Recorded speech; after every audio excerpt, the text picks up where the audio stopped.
আমি মনে করি এই সরকার চলে যাওয়া উচিত। ওনারা দেশ চালাতে পারছেন না।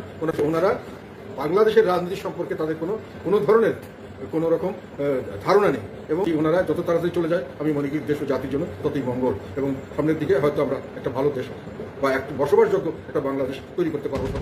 1996 সাল থেকে আওয়ামী লীগের সাথে জোট করে নির্বাচন করে আসা জাতীয় পার্টি শেখ হাসিনার সরকার পতনের পর দেশের রাজনীতিতে একেবারেই কোণঠাসা হয়ে পড়েছে।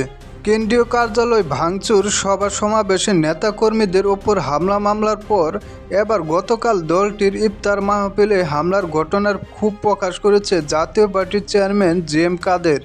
দেশটাকে একটা আগুনের মুখে ফেলে দিচ্ছেন। আমরা কেউ এখানে সেফ না। ওনাদের এখন যেহেতু ওনারা পারছেন না, ওনাদের এখন ছেড়ে দিয়ে যাওয়া উচিত। যদি অন্য কেউ পারে ভালো করে তাহলে দেশের মানুষকে রক্ষা পাবে। ডক্টর ইউনূসের সমালোচনা করে জি.এম. কাদের বলেন, এই সরকার দেশের দায়িত্ব নেওয়ার পর থেকে দেশের মানুষকে দুই ভাগে বিভক্ত করে দেশকে গৃহযুদ্ধের দিকে ঠেলে দিচ্ছে।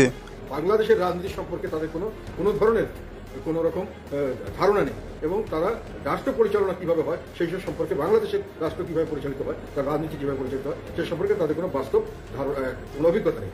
ওনারা যত তাড়াতাড়ি চলে যায় আমি মনে করি দেশ ও জাতির জন্য ততই মঙ্গল। স্বৈরাচার ও স্বৈরাচারের দোসর বলে আওয়ামী লীগ ও জাতীয় পার্টির নিরীহ নেতাকর্মীদের ওপর হামলা ও মিথ্যা মামলা দিয়ে হয়রানি করা হচ্ছে।